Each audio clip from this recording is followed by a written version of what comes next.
Welcome, fellow wizards, witches, and curious muggles, to an enchanting journey through the secrets of the wizarding world.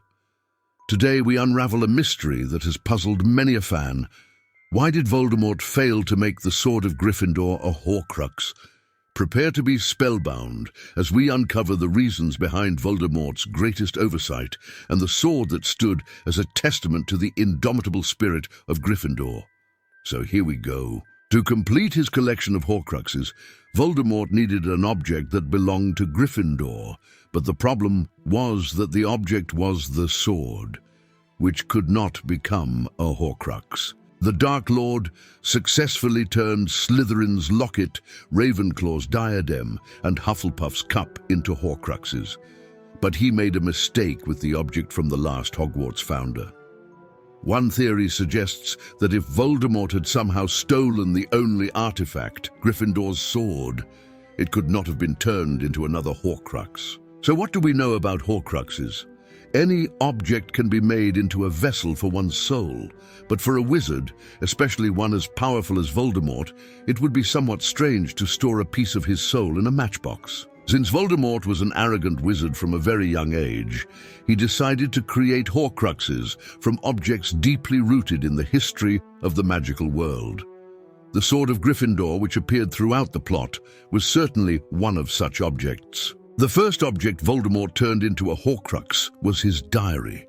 It was the most ordinary of all the soul containers, but in turn, the diary was proof that Tom Riddle was the true heir of Slytherin. Nevertheless, since then, Voldemort more carefully selected objects, and he was fortunate to find objects belonging to Salazar Slytherin, Rowena Ravenclaw, and Helga Hufflepuff.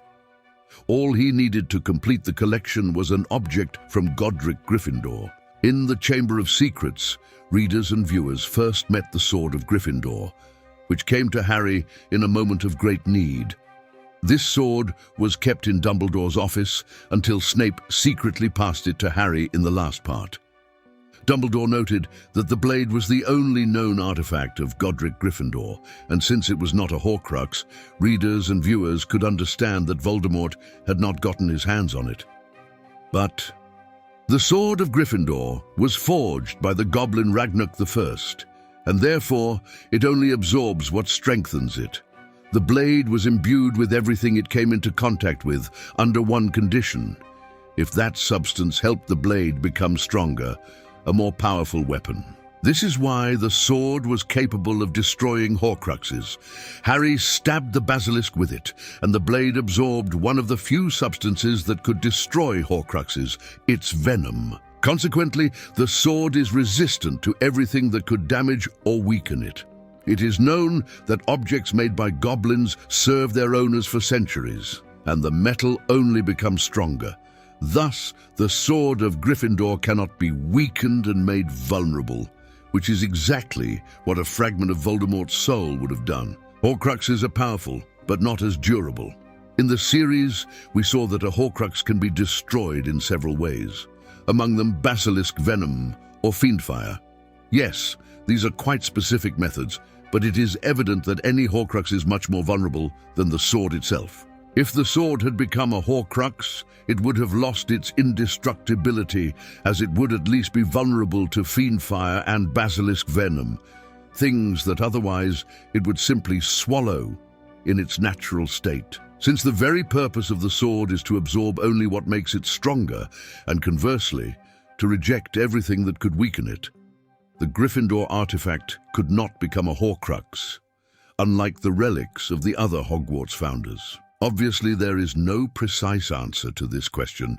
However, since Dumbledore mentioned that the blade was the only known artifact of Godric Gryffindor, it is quite likely that Voldemort, at least, sought it.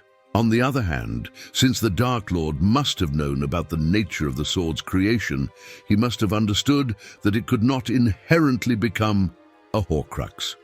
Of course, considering Voldemort's arrogance, he might think along these lines: a piece of my precious soul could only benefit the blade, therefore creating a Horcrux is possible.